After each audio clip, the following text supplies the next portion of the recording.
اگر ماں دیندار ہے، مسجد نہیں ہے یا اور کوئی دوسری بات ہے تو ماں کی دینداری کی وجہ سے بچوں کو دین مل سکتا ہے. ماں اگر دیندار ہے، عورت دیندار ہے تو یاد رکھیے عورت کی کوکھ سے قدرت کا نظام چلتا ہے. گود سے بھی کوکھ سے. کوکھ کا مطلب پیٹ کا حصہ. جب عورت دیندار ہے تو ماں کی دینداری کا اثر یہ ہے اللہ تعالیٰ اس کے کوکھ میں جو بچہ جنم لے رہا ہے، پل رہا ہے، اللہ کوکھ میں ہی اس کی قدرت سے اس کا نظام بناتا ہے. آج کل سائنٹسٹوں نے اس پر تحقیق کی. جو حاملہ عورتیں ہیں،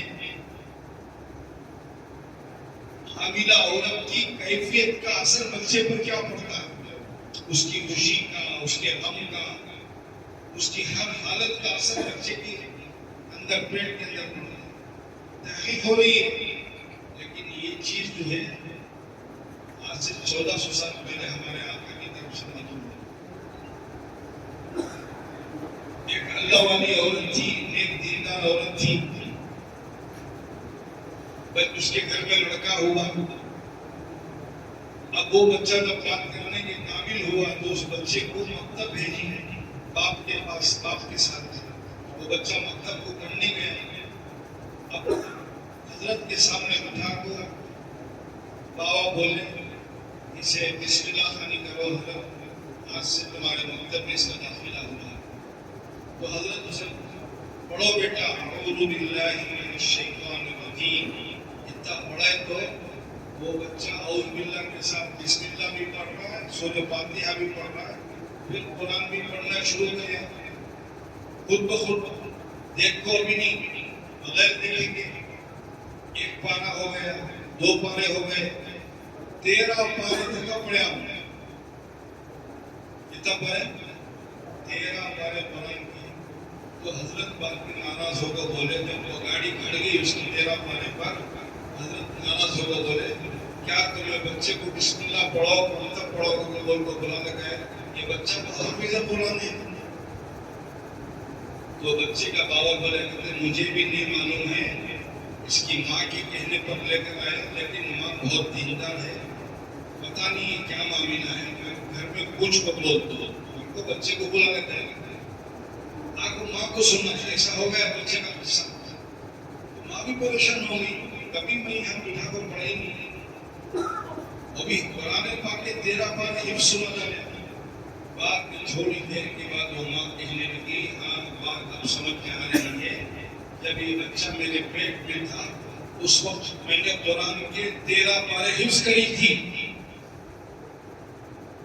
قرآن کے 13 پارے حفظ کری تھی. اللہ وہ 13 پارے میرے بچے میں منتقل کر دیا ہے کوکھ میں.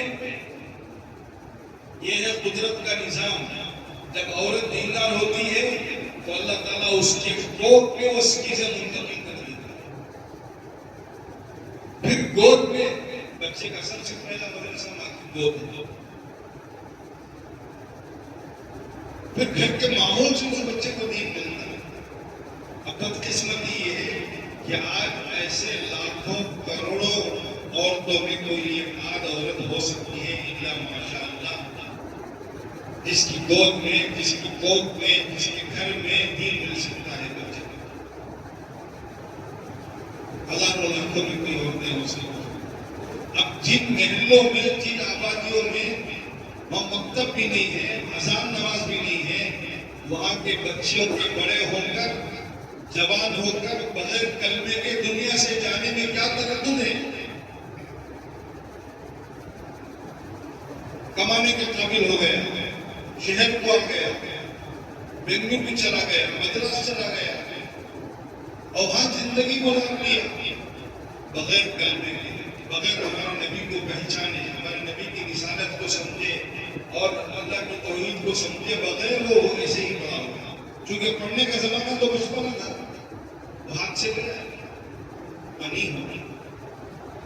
تو ایسے 55 بستیاں کشتی گری آج کے جوڑ میں کشتی گری تعلق سے نکلی. جہاں ہو رہا وہ ہو رہا ہے.